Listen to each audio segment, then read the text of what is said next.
প্রভাবশালী তত্ত্বে শতদ্রু দত্তের জামিন আবেদন খারিজ। যুব ভারতীর বিশৃঙ্খলা মামলায় শতদ্রু জেল হেফাজত। 9 জানুয়ারি পর্যন্ত জেল হেফাজতে শতদ্রু দত্ত। ঠিক কি হলো, কি জানালো শতদ্রুর আইনজীবী, সরকারি আইনজীবী বা কি বলছেন জানবো। অনুপ চক্রবর্তী রয়েছে আমার সঙ্গে। অনুপ, শতদ্রু দত্তকে আজকে আদালতে যখন পেশ করা হয় তার পক্ষ থেকে কিন্তু একেবারে সরকারি আইনজীবী যে বিশেষ ছিল তিনি কিন্তু দাবি জানায়, যেখানে আদালত পক্ষে জানায় যে প্রভাবশালী তিনি কিন্তু জামিন পেলে সেক্ষেত্রে তদন্তে প্রভাবিত হবে, সে কারণে তার জামিন নাকচ করে জেলে পথে নির্দেশ দেওয়া হোক। কিন্তু যে একেবারে শতদ্রু দত্তের যে আইনজীবী তার পক্ষ থেকে বলা হয় যে গোটা ইভেন্ট যখন প্রোগ্রাম হয়েছিল, মাঠে যে পরিস্থিতি হয়েছিল তার জন্য কিন্তু পুলিশকে আগে থেকে বলা হয়েছিল, কিন্তু এই পরিস্থিতির জন্য তিনি দায়ী নয়। পুলিশের যে ব্যবস্থাপনা ছিল অন্যদিকে তার কোনো মিসম্যানেজমেন্টের ব্যবস্থা ছিল না। যে এনওসি দেওয়া হয়েছিল এনওসি কিন্তু পুলিশই দিয়েছিল এমনটা তিনি দাবি জানায়, এবং তার মেডিকেল গ্রাউন্ড দেখিয়ে যে কোনো মুহূর্তে তাকে জামিন দেওয়া হোক, তিনি তদন্তে সমস্ত রকম সহযোগিতা করবে এমনটা বলা হয়েছিল। কিন্তু যে সরকারি বিশেষ আইনজীবী বিভাস চট্টোপাধ্যায়ের পক্ষ থেকে বলা হয় যে তিনি অত্যন্ত প্রভাবশালী, মেসির মতো একজন তারকা প্লেয়ার যে তাকে নিয়ে আসা হয়েছিল, বড় ইভেন্ট করেছিল, সেক্ষেত্রে কিন্তু তিনি যে কত প্রভাবশালী যে কেউ সেক্ষেত্রে কিন্তু পারে না, যিনি সেটা করে দেখিয়েছেন। তো তাই নয়, মেসি যখন এই ঘটনার পরবর্তী ক্ষেত্রে কলকাতা থেকে হায়দ্রাবাদের উদ্দেশ্যে রওনা দিচ্ছেন সেই ফ্লাইটে কিন্তু তার যাওয়ার কথা ছিল, এবং সেখান থেকে তাকে গ্রেফতার করা হয়েছে। এবং তিনি অত্যন্ত তার বিরুদ্ধে একাধিক অভিযোগ, ইতিমধ্যেই তার 22 কোটি টাকা যেমন অ্যাকাউন্ট থেকে ফ্রিজ করা হয়েছে, এবং তদন্ত আরো অগ্রগতি আনছে, সেই কারণে তাকে জামিন দিলে তদন্তে প্রভাবিত হয় বলে এমনটা মনে করা হয়। তিনি প্রভাবশালী ব্যক্তি, সেই কারণেই যাতে জামিন না দেওয়া হয় এমনটা কিন্তু সরকারি আইনজীবী বিভাস চট্টোপাধ্যায়ের পক্ষ থেকে আদালতে জানানো হয়। শেষমেশ সব শোনার পরে আদালত কক্ষে বিচারক তিনি কিন্তু নির্দেশ দেন জামিন নাকচ করে দেওয়ার, এবং বলা হয় 14 দিনের জেল হেফাজতের নির্দেশ দেওয়া হয় শতদ্রু দত্তকে। ইতিমধ্যে বিচারকের পক্ষ থেকে সমস্ত শোনার পরে পরবর্তী নির্দেশ দেয় যে পরবর্তী ক্ষেত্রে 14 দিনের জেল হেফাজত, যেমন জেলে গিয়ে কিন্তু জিজ্ঞাসাবাদ করতে পারবে তদন্ত আধিকারিক যদি মনে করে, এক্ষেত্রে 14 দিনের জেল হেফাজতের নির্দেশ দেয় বিচারক। বেশ, ওনার ইন্টেনশনটা কি ছিল, যে এটা সিভিল ইন্টেনশন না ক্রিমিনাল ইন্টেনশন? এত সাকসেসফুলি ইভেন্ট ম্যানেজমেন্ট করেছেন দিল্লি, মুম্বাই আর হায়দ্রাবাদে, তো উনি সব জায়গায় করেছেন, কিন্তু আমাদের এখানে কোনো ইভেন্ট ম্যানেজমেন্ট এক্সপার্ট রাখেননি। ওখানে কিন্তু 3টে জায়গাতেই উনি ইভেন্ট ম্যানেজমেন্ট এক্সপার্ট রেখেছেন। সো এটাও কি পরিকল্পনার অঙ্গ বলে মনে করছেন? দেখুন, আমাদের মামলা অনুযায়ী তাই। এক্স্যাক্ট এগ্রিমেন্টের আগেই এগ্রিমেন্ট হয়ে গেছে, এবং সেখানে 40 লক্ষ টাকাটা আরেকজনকে সাবলিজ দিয়ে সেটাকে 60 লাখ টাকা করা হয়েছে, মাঝখানে 20 লক্ষ টাকা বেভারেজ অ্যান্ড ইত্যাদির জন্য ওভার মানি হয়েছে। This is not done. Investigation শেষ হয়নি। He is a very influential person, আমি ওপেন করে বলেছি। ক্যানিংয়ে মহিলা হোমগার্ডের রহস্য মৃত্যু। পুলিশ কোয়ার্টারে হোমগার্ডের ঝুলন্ত দেহ উদ্ধার। থানারই এক অফিসারের বিরুদ্ধে খুনের অভিযোগ। ক্যানিং থানায় খুনের অভিযোগ দায়ের পরিবারের। শুক্রবার ডিউটি শেষে কোয়ার্টারে পারভিন মোল্লা কোয়ার্টারে যাওয়ার পর থেকেই ফোন তোলেননি। ফ্ল্যাটের দরজা খোলা ছিল দাবি মৃতের বোনের, আর এই অবস্থায় দিদিকে ঝুলন্ত অবস্থায় দেখতে পান দাবি বোনের। বিবাহ বহির্ভূত সম্পর্কের জেরে খুনের অভিযোগ। থানার অফিসারের বিরুদ্ধে অভিযোগ পরিবারের। আমার ভাইজি এই থানাতে হোমগার্ডের চাকরি করে, ফোন করছে আমার বাড়ি থেকে। আমার ভাইজি ফোন তুলছে না। একটা ছোটো ভাইজি কোয়ার্টারে গিয়েছে, দরজাটা ভিড়ানো ছিল, ওর মধ্যে গিয়ে দেখে আমার ভাইজি পাকাইতে ঝুলছে গলায় ফাঁস দিয়ে। ফাঁসটা কিন্তু ও নিজে করেছে, তা আমরা ভাবি না। ও সুসাইড করা মেয়ে নয়, এর মধ্যে অনেক চক্রান্ত আছে।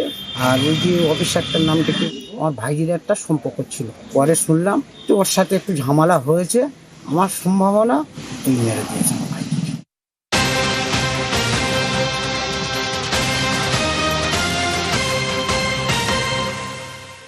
গেস্ট হাউসে মহিলাকে খুনের চেষ্টা। মুচিপাড়া থানা এলাকার গেস্ট হাউস থেকে উদ্ধার মহিলা এনআরএস হাসপাতালে ভর্তি। ঠিক কি হয়েছিল জানাবে সমীর রয়েছে আমার সঙ্গে। সমীর, দেখো, বিবি গাঙ্গুলি স্ট্রিটে একটি গেস্ট হাউসের মধ্যে 26 তারিখ আসে এক মহিলা এবং এক পুরুষ আসে, স্বামী স্ত্রী পরিচয় দিয়ে ওই গেস্ট হাউসে ওঠে। এবং গেস্ট হাউসে যখন ওঠে 26 তারিখ এবং আজ রবিবার ঠিক বিকাল 5টা নাগাদ, তার 5টার আগে 4টে নাগাদ, তখন একটি ধস্তাধস্তির আওয়াজ পায়। তখন ওই গেস্ট হাউসের লোকেরা, তখন গেস্ট হাউসেরই লোকেরাই তখন মুচিপাড়া থানাকে খবর দিলে পুলিশ আসে। আসলে দেখে গেস্ট হাউসের মধ্যেই মহিলা রক্তাক্ত অবস্থায়, গলায় একটি আঘাতের চিহ্ন আছে এবং মহিলা পড়ে আছে। তখন মহিলাকে উদ্ধার করে হাসপাতালে নিয়ে যায় এবং যুবককে আটক করে থানায় নিয়ে যায়। এবং কি কারণে যে এই ছুরি না কোনো অন্য কোনো ধাতু দিয়ে গলায় আঘাত করেছে এবং আশঙ্কাজনক অবস্থায় এনআরএস হাসপাতালে ভর্তি আছে এবং গেস্ট হাউসের আরেকজনকেও জিজ্ঞাসাবাদ করার জন্য থানায় নিয়ে গেছে। এবং মুচিপাড়া থানা এলাকায় বিবি গাঙ্গুলি স্ট্রিটে যে গেস্ট হাউসে হয়েছে সেই গেস্ট হাউসের নিচেই পুলিশ পাহারা রয়েছে। তদন্ত করছে মুচিপাড়া থানা এবং মহিলার নামটা যেটা জানা গেছে বৈশাখী দাস বলে জানা গেছে। বেশ।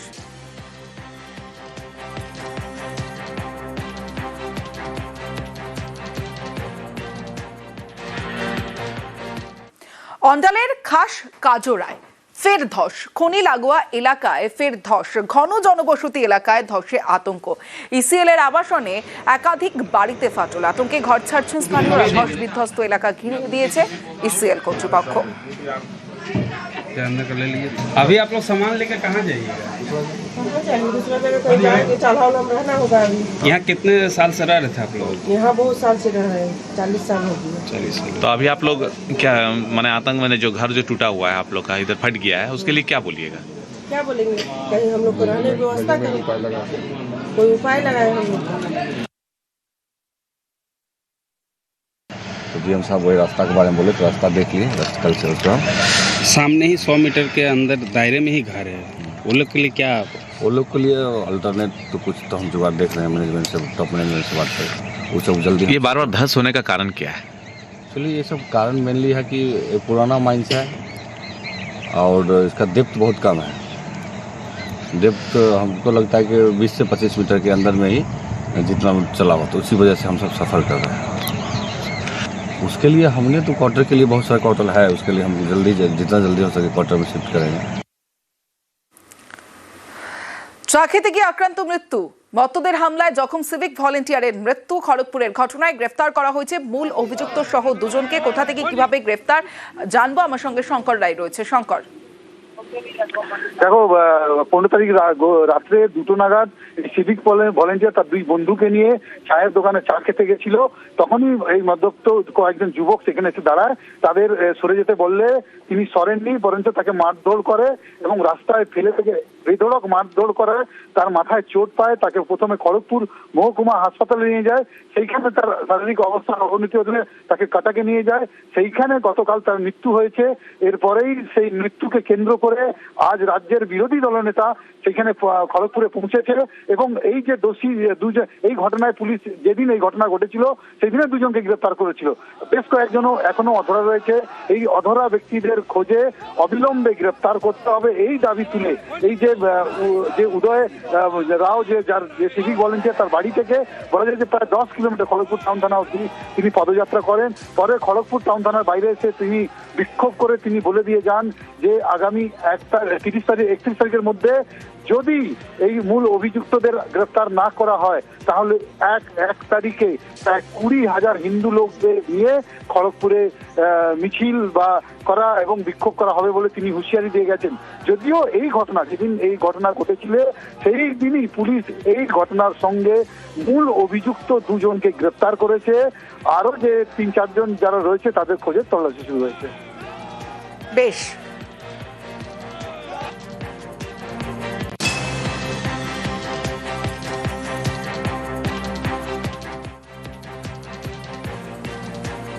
এদিন নিহত সিভিক ভলেন্টিয়ারের বাড়িতে যান বিরোধী দলনেতা শুভেন্দু অধিকারী। খড়গপুর টাউন থানা পর্যন্ত মিছিল করেন। এরপর থানা ঘেরাওয়ের হুঁশিয়ারি বিরোধী দলনেতা শুভেন্দু অধিকারীর।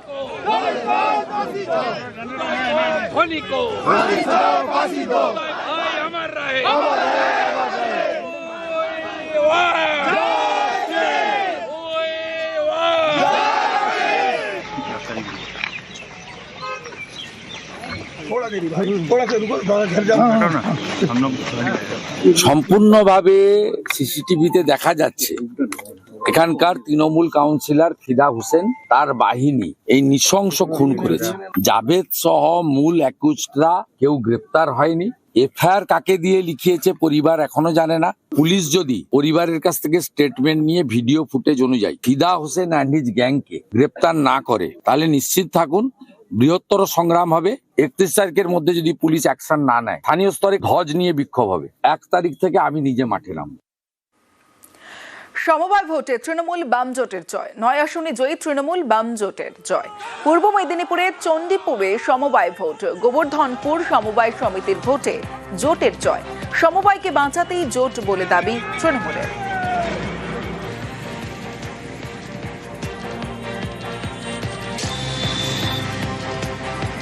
নটি প্রার্থী আমাদের সমানভাবে লড়াই করেছে, লড়াই হাড্ডাহাড্ডি হয়েছে। তৃণমূল কংগ্রেস এবং সিপিএম এর জোট তারা জয়লাভ করেছে ঠিকই, কিন্তু আমরা এখান থেকে বার্তা দিতে চাই তৃণমূল কংগ্রেসের তাদের এমন দুরবস্থা যে একটি সমবায় নির্বাচনেও পর্যন্ত তারা সবকটি আসনে তারা সিট দিতে পারেনি, প্রার্থী দিতে পারেনি। সবগুলোতেই সমবায়ীরা দাঁড়িয়েছিল, এখানে সমবায়ীরা 9টা ভোটেই জিতেছে, সম্পূর্ণই টিএমসি প্যানেলেই জিতেছে। দেখুন, এখানে জোট নয়, এখানে সমবায়কে বাঁচানোর স্বার্থে সমবায়ীরাই ভোট করেছে।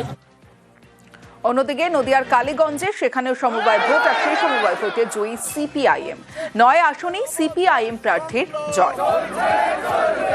সমবায়কে দুর্নীতিমুক্ত করতে আমাদের সংগ্রাম। আপনারা যারা জয়যুক্ত হলেন। ঘাটালে 4 বছর পর কাটল জমি জট। নদী পারাপারের জন্য ব্রিজ তৈরি হলেও জমি জটের কারণে ব্রিজে ওঠানামার রাস্তা তৈরি করা যায়নি, তাই ব্রিজ চালুও হয়নি। স্থানীয় পঞ্চায়েতের দাবি, সম্প্রতি জমি জট কেটে গিয়েছে, সরকারের কাছে তাদের আবেদন দ্রুত কাজ শুরু করা হোক।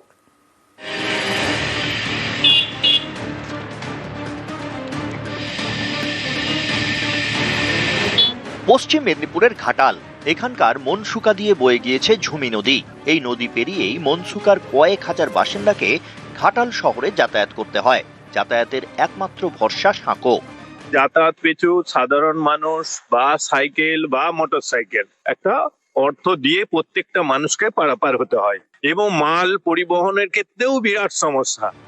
ঝুমি নদী পারাপারের জন্য 2021 সালে কংক্রিটের ব্রিজ তৈরি করা হয় পঞ্চায়েত ও গ্রামোন্নয়ন দপ্তরের বরাদ্দ করা প্রায় 18 কোটি টাকায়। 4 বছর পরেও এই ভগবতী সেতু চালু করা যায়নি, কারণ জমি জট। পঞ্চায়েতের দাবি, ব্রিজে ওঠানামা করতে অ্যাপ্রোচ রোড তৈরি করতে হবে, এর জন্য জমির প্রয়োজন। স্থানীয়রা এতদিন জমি দিতে রাজি হননি, তাই কাজ থমকে সম্প্রতি এই জট কেটে গিয়েছে। ভগবতী সেতু যে অ্যাপ্রোচ রোড এবং যে ওভারব্রিজ কিছুটা আছে, তার জন্য আমাদের ডিপিআর রেডি হয়ে গেছে। আর যে জমি জট ছিল এবং যেসব বাড়িগুলি ছিল সেইগুলোরও জট কেটে গেছে, এবং ওদের অ্যাকাউন্টে টাকা অলরেডি জেলা পরিষদ থেকে দেওয়া হয়েছে। তাই যাতে আমাদের এই ডিপিআর যে রাজ্যে গেছে সেখান থেকে যাতে আমাদের অ্যালার্টমেন্ট তাড়াতাড়ি হয়, সেই জন্য সরকারের কাছে আমি অনুরোধ করব। আমাদের যে ব্রিজ হয়েছে, ব্রিজে পারাপারের খুবই সমস্যা হচ্ছে। কবে ব্রিজ ফিটিং হবে? মুখ্যমন্ত্রীর কাছে আবেদন, দ্রুত এই দুটি পলি যেন খুব জলদি ফিটিং করে দেন। পশ্চিম মেদিনীপুরের ঘাটাল থেকে সুকান্ত চক্রবর্তী, নিউজ 18 বাংলা। পথশ্রী প্রকল্পে 2 জেলায় তৈরি হবে একাধিক নতুন রাস্তা। পশ্চিম মেদিনীপুরের পিংলায় তৈরি হবে 19টি পাকা রাস্তা, আর উত্তর দিনাজপুরের গোয়ালপুকুরের গ্রামে তৈরি হবে প্রথম পাকা রাস্তা।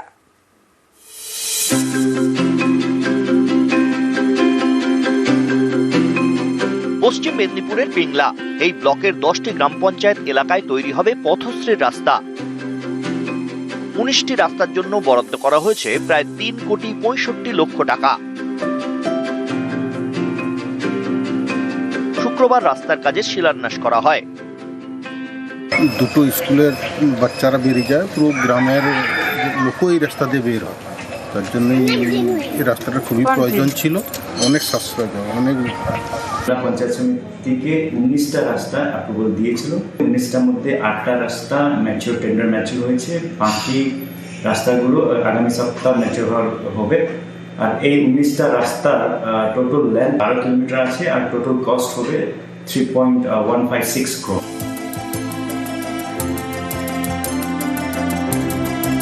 উত্তর দিনাজপুরের গোয়ালপুকুর, এখানকার ধরমপুর 2 নম্বর পঞ্চায়েত এলাকায় তৈরি হবে পথশ্রী রাস্তা। স্থানীয়দের দাবি, এটাই হবে গ্রামের প্রথম পাকা রাস্তা। শনিবার রাস্তার কাজের শিলান্যাস হয়। আজাদির পরে এই রাস্তাটার কাজ হতে চলছে। এই রাস্তাটা যদি হয়ে যায় তাহলে কমপক্ষে 22টা গ্রামের খুবই সুবিধা হবে। ধুলাবাড়ি গ্রাম থেকে প্রায় 3 কিলোমিটার এই রাস্তা ওঠে শিংনাথ রাজ্য সড়কে। এই রাস্তা পাকা করার জন্য পথশ্রীতে বরাদ্দ প্রায় 1,52,00,000 টাকা। এখান থেকে 3.5 কিলোমিটার রাস্তা হবে, 1,52,00,000 টাকা আপনার বরাদ্দ করা হয়েছে। এখান থেকে 1 কিলোমিটার শুধু ক্রস করতে হবে এদেরকে। ভারত স্বাধীন হওয়ার পর প্রথমবার এই রাস্তাটা হচ্ছে, আমি গ্রামবাসীকে ধন্যবাদ দিচ্ছি। পশ্চিম মেদিনীপুর থেকে দিগ্বিজয় মাহালি ও উত্তর দিনাজপুর থেকে চঞ্চল মোদক, নিউজ 18 বাংলা। লোকালয়ে বাঘের হানা রুখতে বন দফতরের উঁচু জাল। তাদের দাবি এর ফল মিলেছে হাতে নাতে। বাঘের হানা কমেছে সুন্দরবনে।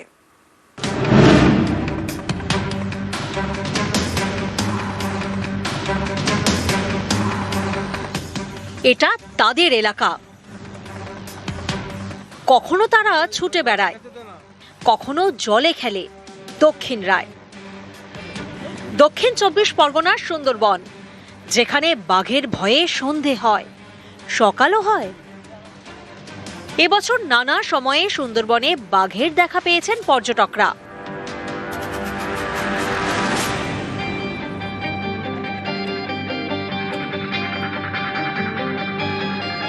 এখানে যেমন বাঘের দেখা পাওয়া যায়, তেমনি বাসিন্দাদের মনে ডোরা কাটার ভয়। মাঝে মধ্যেই বনাঞ্চল ছেড়ে লোকালয়ে ঢুকে পড়ে রয়্যাল বেঙ্গল টাইগার, হামলা চালায়, অনেকের প্রাণও গিয়েছে। স্থানীয়দের দাবি এবছর ছবিটা বদলেছে। সৌজন্যে বন দফতরের ফেন্সিং। গত বছর ফেন্সিং এর কাজ খুব একটা ভালো ছিল না, এবছর জালের কাজ খুব ভালো হয়েছে, তাই মোটামুটি এবছর এখনো পর্যন্ত বাঘ আসেনি। অন্যান্য বছর এই সময় অন্তত 10-15 বার করে বাঘ খেয়ে যায়, তাতে মানুষ খুব আতঙ্কে থাকতো। এখন একবারও খেয়ে হয়নি। এবছর জালের কাজও খুব ভালো হচ্ছে, আমাদের ডিউটিও খুব লক্ষ্য নজর রেখেছে। এখন অব্দি বাঘ এখন এলাকায় আসেনি। বন দফতরের তথ্য অনুযায়ী 2024 সালে সুন্দরবনের নানা জায়গায় অন্তত 22 বার বাঘের হানা হয়েছে। এতে অনেকে প্রাণ হারান। এবছর সেটা কমেছে। 28শে ডিসেম্বর পর্যন্ত মাত্র 2 বার লোকালয়ে বাঘের হানা। সুন্দরবনে প্রায় 26 কিলোমিটার এলাকায় রয়েছে ফেন্সিং। বন দফতরের দাবি, আগে বনাঞ্চলে দেওয়া জালের উচ্চতা ছিল 8 ফুট। এবছর জালের উচ্চতা বাড়িয়ে 10 ফুট করা হয়েছে। এই উঁচু জাল টপকে বাঘ গ্রামে ঢুকতে পারেনি। এই জঙ্গলেই বাঘ রয়েছে, কারণ দেখলে বোঝাই যাচ্ছে যে ফেন্সিং করা রয়েছে, এবং গত বছরগুলো যেভাবে ফেন্সিং হতো সেই ফেন্সিং থেকে অনেকটা উঁচু করা হয়েছে সেই ফেন্সিং। আপাতত তো আমরা চেষ্টা করছি কি বাঘটা না বেরোয়, তো ফেন্সিংয়ের কাজ তো আমাদের গোটা বছরই চলতে থাকে। তো আমরা অনেকটা এখানে রিপেয়ারিংটা করেছি আর অনেকটা রিপ্লেসও করেছি। তো সেইভাবেই আমাদের রেগুলার মনিটরিংও চলছে কি জালের কোনো ক্ষতি না হয়ে আর বাঘটা বাইরে না বেরোতে। সুন্দরবন থেকে ক্যামেরায় রফিকুল ঢালির সঙ্গে অর্পণ মণ্ডল, নিউজ 18 বাংলা।